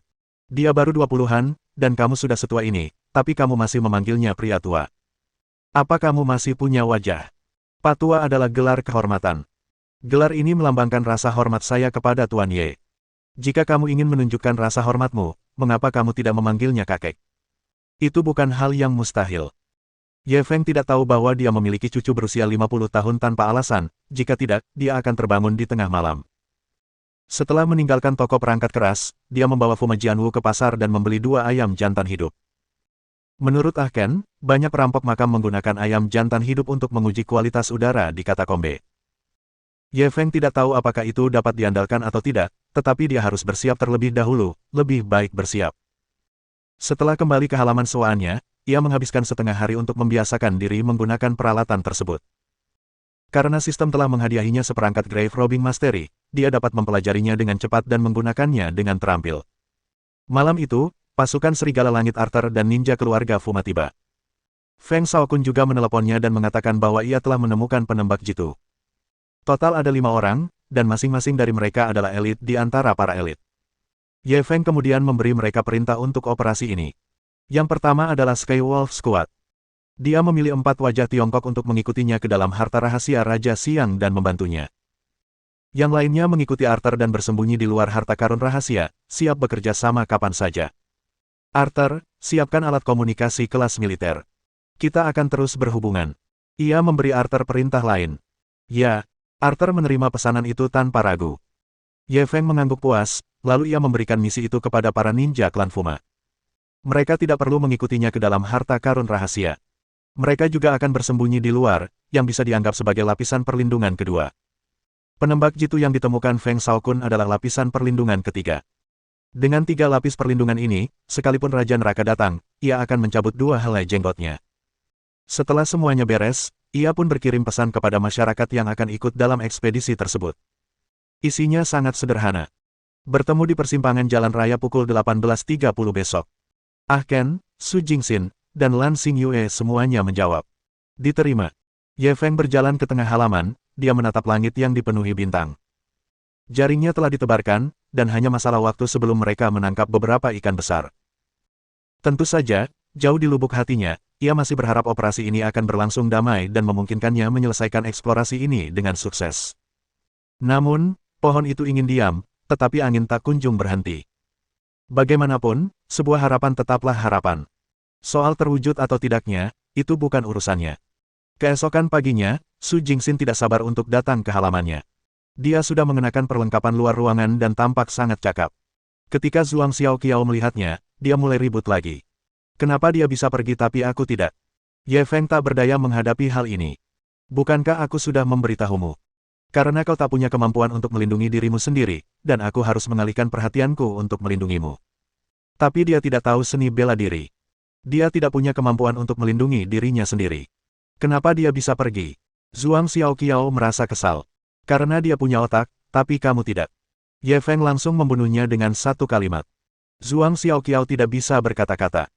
Meskipun kata-kata ini sedikit menyayat hati, namun kedengarannya masuk akal. Untuk sesaat, dia tidak tahu bagaimana harus menjawab.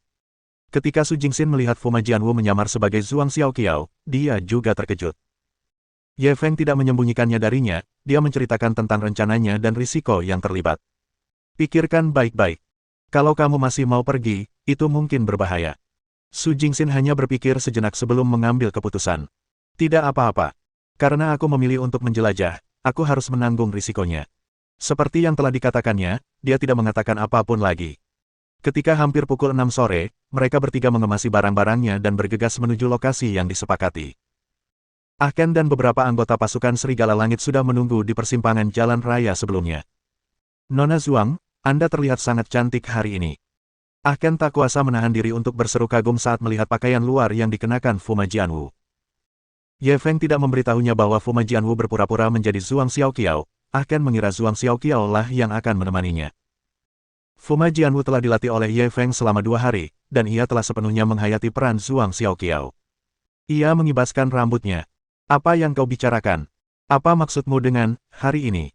Bukankah biasanya aku cantik? Ah Ken tidak banyak berinteraksi dengan Zhuang Xiaoqiao, jadi dia tidak menyadari ada yang aneh. Dia buru-buru mengangguk dan tersenyum meminta maaf.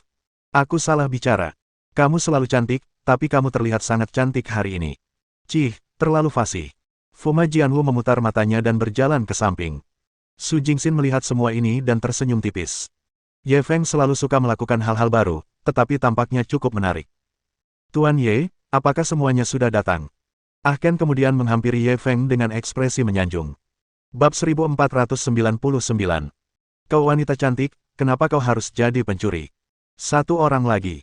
Ye Feng melihat arlojinya. Saat itu sekitar pukul 18.20, masih ada 10 menit lagi dari waktu yang disepakati, dan Lan Xingyue belum tiba.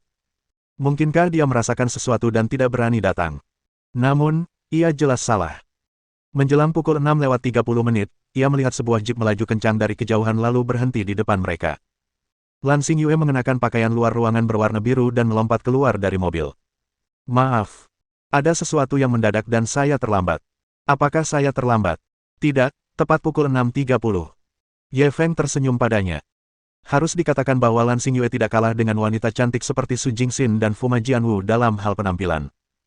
Ye Feng tak kuasa menahan desahan dalam hatinya. Dia cantik, kenapa dia malah jadi pencuri? Izinkan saya memperkenalkan semuanya.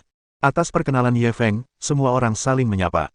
Akan tetapi, semua orang tidak begitu akrab satu sama lain, jadi suasananya agak canggung. Namun, ketika Fuma Jianwu memperkenalkan dirinya, sebelum ia sempat berkata apa-apa, gadis itu sudah mengulurkan tangannya.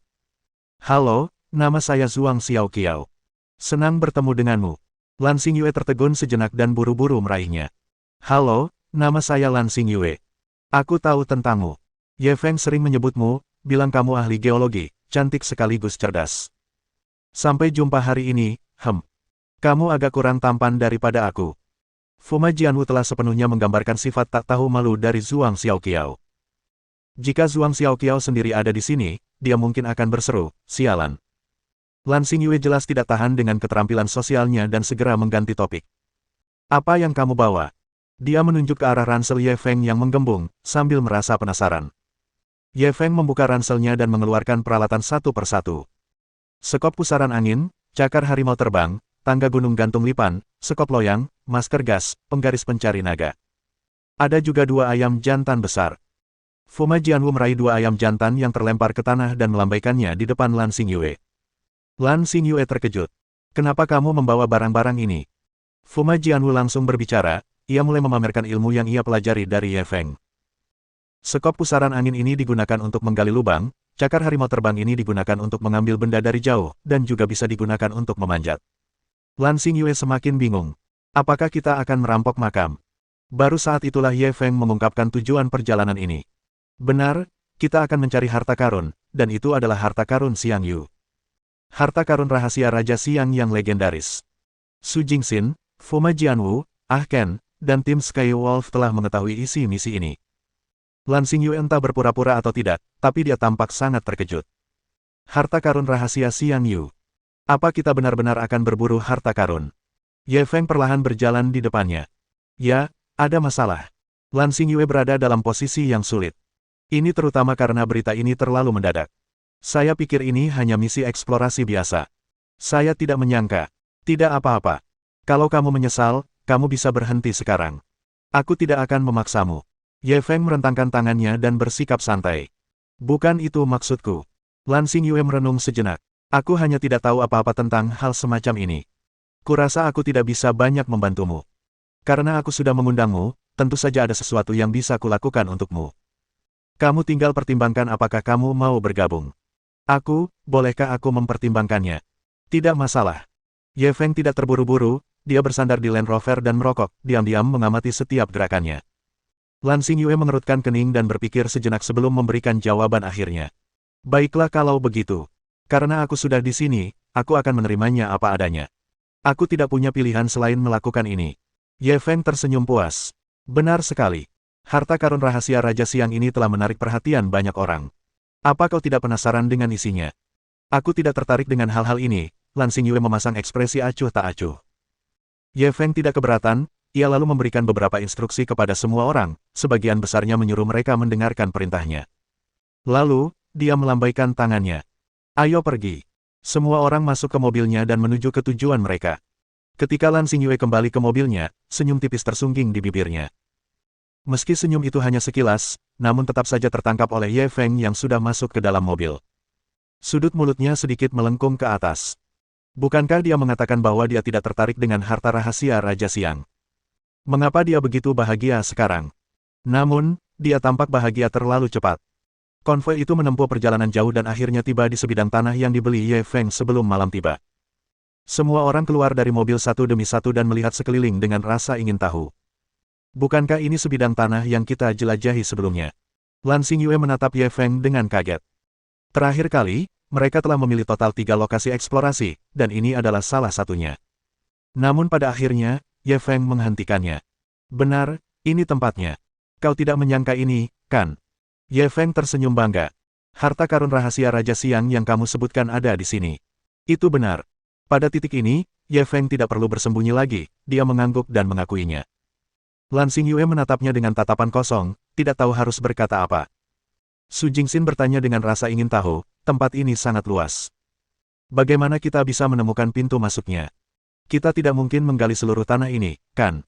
Ye Feng diam-diam membuka ranselnya dan mengeluarkan penggaris pencari naga. Kalau begitu, kita harus menggunakan alat ini untuk membantu. Bagaimana kita menggunakan ini? Su Jingxin segera menoleh ke arah Ah Ken. Dia adalah pakar paling profesional di kelompok ini. Yang lainnya juga memandang Ah Ken, menunggu jawabannya. Ah Ken tertawa canggung. Jangan lihat aku. Aku juga tidak mengerti. Kamu adalah raja pencuri, bagaimana mungkin kamu tidak mengerti? Fuma Jianwu bertanya dengan rasa ingin tahu. Memang benar aku raja pencuri, tapi aku mencuri dari yang hidup, bukan yang mati. Ah Ken tersenyum tak berdaya. Apa bedanya? Nada bicara Lan Xingyue mengandung nada meremehkan. Perbedaannya sangat besar. Meskipun semuanya mencuri, kita hanya perlu memeriksa lokasinya, kita tidak perlu meramal untuk menemukan tempatnya, Ah Ken menjelaskan dengan sabar. Lalu apa yang harus kita lakukan sekarang? Semua orang memandang Ye Feng, karena dialah yang mengorganisasi misi ini, dia seharusnya telah membuat semua persiapan yang diperlukan. Jangan khawatir. Dia tidak mengerti. Aku mengerti. Ye Feng memperlihatkan senyum yang tak terduga, dia benar-benar memiliki aura seorang master. Sambil berbicara, ia membawa penguasa pencari naga ke hadapan semua orang. Semuanya, lihat. Saat ini, penguasa pencari naga ini masih tertidur. Yang perlu kita lakukan selanjutnya adalah membangunkannya. Semua orang tertarik dengan kata-katanya dan memandang dengan rasa ingin tahu. Ye Feng menempelkan penggaris pencari naga di dahinya. Pertama, aku perlu menghubungkan pikiranku dengan penggaris pencari naga. Aku perlu memasukkan energi mentalku ke dalamnya dan memanggilnya dengan lembut, benar, itu saja. Bab 1500. Aku benar-benar tidak tahu kalau kamu benar-benar tahu cara mencari emas. Suara Ye Feng sangat lembut, terutama sekarang karena langit sudah gelap, kedengarannya cukup menakutkan. Yang lain tercengang olehnya. Hanya Ah Ken yang tersenyum dan diam saja. Meskipun dia tidak pandai merampok makam, dia tahu bahwa Ye Feng hanya mempermainkannya, dia bahkan menggunakan kata-kata seperti pikiran, energi mental, dan pemanggilan, itu terlalu lucu. Namun, apa yang terjadi selanjutnya mengejutkannya. Seperti yang diharapkan, penggaris pencari naga mulai berputar. Akhirnya, jarumnya tiba-tiba menunjuk ke arah barat laut. Semua orang terkejut. Berhasil. Ah Ken juga sedikit tercengang. Ia menatap jarum suntik itu dan bahkan tak berani bernapas dengan keras. Ye Feng meraih penggaris pencari naga dan mulai bergerak maju, ia terus bergumam, naga pencari membelah emas dan memandangi gunung yang berkelok-kelok, setiap kelok adalah sebuah tahapan. Jika ada peluang 80% untuk menutup pintu, tidak akan ada wujud 8 trigram yin yang. Semua orang bergegas mengambil peralatan mereka dan mengikutinya. Faktanya, saat Ye Feng melangkah ke tanah ini, dia telah mengaktifkan sistem pemindaian, dia mengetahui situasi di bawah tanah seperti punggung tangannya. Bagaimana mungkin dia menggunakan alat kuno seperti penggaris pencari naga untuk mencari makam itu? Melakukannya hanya untuk menyembunyikannya dari orang lain. Namun, tindakannya sungguh mengintimidasi semua orang yang hadir. Bahkan Ah Ken berseru takjub. Tak lama kemudian, semua orang tiba di ruang kosong di tengah. Tempat ini sebelumnya ditutupi dengan rumah-rumah, yang Ye Feng perintahkan untuk dihancurkan, tetapi masih banyak pecahan batu bata dan genteng yang tersisa. Apakah pintu masuknya di sini? Lan Xingyue menatap Ye Feng dengan bingung, dia merasa bahwa dirinya saat ini seperti penipu. Ye Feng menyimpan penggaris pencari naga dan mengangguk. Benar, ini pintu masuknya. Kemudian, ia memberikan sekop loyang kepada masing-masing keempat anggota pasukan Serigala Langit. Kalian gali sesuai area yang kugambar. Sambil berbicara, dia menggambar sebuah lingkaran di tanah. Keempat anggota pasukan Serigala Langit tidak mengatakan apa-apa dan mulai menggali dengan sekop loyang mereka. Su Jingxin, Lan Xingyue, dan Fuma Jianwu semuanya penasaran dengan hal ini. Mereka bisa menggali harta rahasia Xiang Yu dengan menggali seperti ini. Bahkan Ah Ken pun skeptis. Ia tahu bahwa Tuan Ye adalah orang yang serba bisa. Ia ahli dalam seni bela diri, judi, taksir, dan pengobatan. Namun, dia tidak pernah tahu bahwa dia tahu cara merampok kuburan. Jika dia bisa melakukan hal ini, bukankah dia benar-benar maha kuasa? Ye Feng tidak menjelaskan, dia hanya berjongkok di samping dan merokok dalam diam. Setelah sekitar setengah jam, lubang itu telah digali sedalam lebih dari 1 meter. Pada saat ini, sekop loyang di tangan seorang anggota pasukan Serigala Langit tiba-tiba mengeluarkan suara berdentang. Jelas, sekop itu telah mengenai sesuatu yang keras. Semua orang yang telah menunggu dengan tidak sabar, tiba-tiba menjadi waspada dan menatap lubang besar itu. Kamu menemukan pintu masuknya. Rahang Ahken hampir copot. Ia tak peduli lagi dan melompat ke dalam lubang. Karena malam terlalu gelap dan tanah di bawahnya sangat lunak, kakinya terkilir dan terjatuh. Namun, dia tidak peduli dan mulai menggali tanah dengan tangannya. Saat lapisan tanah disingkirkan, lempengan batu di bawahnya segera terlihat. Sialan, benar-benar ada sesuatu. Ahken buru-buru berbalik dan berseru. Wow, kau benar-benar menemukan harta karun rahasia Xiang Yu. Fuma Jianwu ikut bersorak, menghidupkan suasana yang tadinya tak bernyawa. Meskipun Su Jingxin tidak sesuka dia, senyum langka muncul di wajahnya. Lan Xingyue menatap Ye Feng dalam-dalam, ekspresinya rumit. Aku benar-benar tidak menyangka kau tahu cara meramal emas. Kata-katanya juga mengungkapkan pikiran orang lain. Saat Ye Feng bermain-main dengan penguasa pencari naga, mereka merasa itu sedikit tidak dapat diandalkan. Siapakah yang mengira bahwa ia benar-benar akan menemukan pintu masuk ke harta rahasia Raja Siang? Apakah ada sesuatu yang tidak diketahuinya? Ye Feng melihat semua orang sangat bersemangat, jadi dia tak kuasa menahan diri untuk tidak menyiram mereka dengan air dingin. Jangan terlalu senang, kita baru menemukan pintu masuknya, mungkin kita tidak bisa masuk. Semua orang yang tadinya gembira, menatapnya dengan bingung. Ahken buru-buru berhenti tersenyum dan terus membersihkan tanah di lempengan batu. Namun, semakin ia membersihkannya, semakin ia terkejut. Lempengan batu ini berukuran sekitar 3 meter persegi, dan mustahil untuk mengangkatnya dengan kekuatan manusia. Ahken dan keempat anggota pasukan Serigala Langit mencobanya. Sekalipun mengerahkan seluruh tenaga, mereka tidak bisa menggerakkan lempengan batu itu sama sekali. Sial, lempengan batu ini berat banget, iya. 2000 tahun yang lalu, bagaimana para pengrajin itu bisa membuat lempengan batu sebesar itu? Ahken duduk di tanah dengan lemah, menatap lempengan batu dan mendesah. Semua orang yang hadir mengangguk setuju. Permukaan lempengan batu ini sangat halus, tanpa jejak penggalian apapun. Bahkan dengan peralatan pemotongan berskala besar saat ini, akan sulit untuk mencapai permukaan yang begitu halus. Sungguh sulit membayangkan bagaimana hal itu dilakukan di era di mana teknologi sudah ketinggalan zaman lebih dari 2000 tahun yang lalu. Baiklah, berhenti mendesah. Cepat pikirkan cara membuka lempengan batu ini. Ye Feng menarik semua orang keluar dari pemujaan leluhur mereka, membuat mereka menghadapi kenyataan pahit.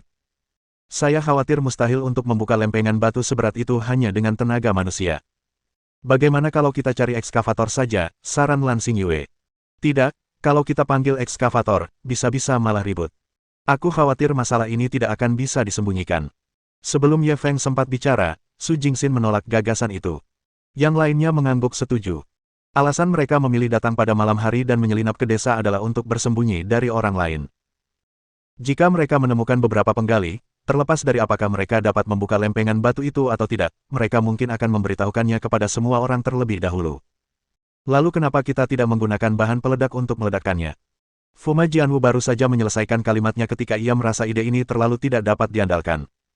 Ia menjulurkan lidah dan berkata, aku hanya bicara omong kosong. Kalau pakai bahan peledak, pasti keributannya lebih besar daripada ekskavator. Lebih jauh lagi, berapa banyak bahan peledak yang akan digunakan untuk membuka lempengan yang begitu besar dan tebal? Jika mereka menggunakan terlalu sedikit, itu akan sia-sia. Jika mereka menggunakannya terlalu banyak, hal itu mungkin akan membuat orang di sekitarnya khawatir. Mereka semua adalah elit di bidangnya masing-masing, tetapi mereka semua sudah putus asa ketika dihadapkan dengan lempengan batu seperti itu. Bahkan Ye Feng pun berada dalam dilema. Dia dapat mengandalkan sistem pemindaian untuk menemukan pintu masuk, tetapi dia tidak dapat menemukan jalan masuk. Suasana hening sejenak. Semua orang memikirkan langkah-langkah balasan. Tak seorang pun berbicara. Kita banyak sekali, tapi kita bahkan tidak bisa menangani lempengan batu. Apa gunanya menjelajah? Fuma Jianwu melambaikan sekop loyang di tangannya dengan marah dan menghantamkannya dengan keras ke salah satu ujung lempengan batu. Ledakan. Sekop loyang menghantam lempengan batu, menyebabkan percikan api beterbangan. Fuma Jianwu merasa bahwa menghancurkannya sekali tidak cukup untuk melampiaskan amarahnya, jadi dia ingin menghancurkannya lagi. Tunggu sebentar. Ahken tiba-tiba bergegas mendekat dan menatap tepi lempengan batu dengan gugup untuk waktu yang lama. Lalu, ia mengubah arahnya dan dengan hati-hati meraba-raba tepi sisi lainnya. Lalu, ia mengubah arahnya. Semua orang menatapnya dengan rasa ingin tahu, tidak tahu apa yang sedang dilakukannya. Mohon dukungan dari omom ante-ante sekalian, buat subscribe atau sharekan novel Mimin ke Facebook kalian, agar channel Mimin bisa terus berkembang. Dengan begitu, Mimin bisa lebih semangat untuk up novel seru lain ke depannya. Buat teman-teman yang sudah subscribe dan sharekan novel Mimin, Mimin ucapkan terima kasih sebanyak-banyaknya.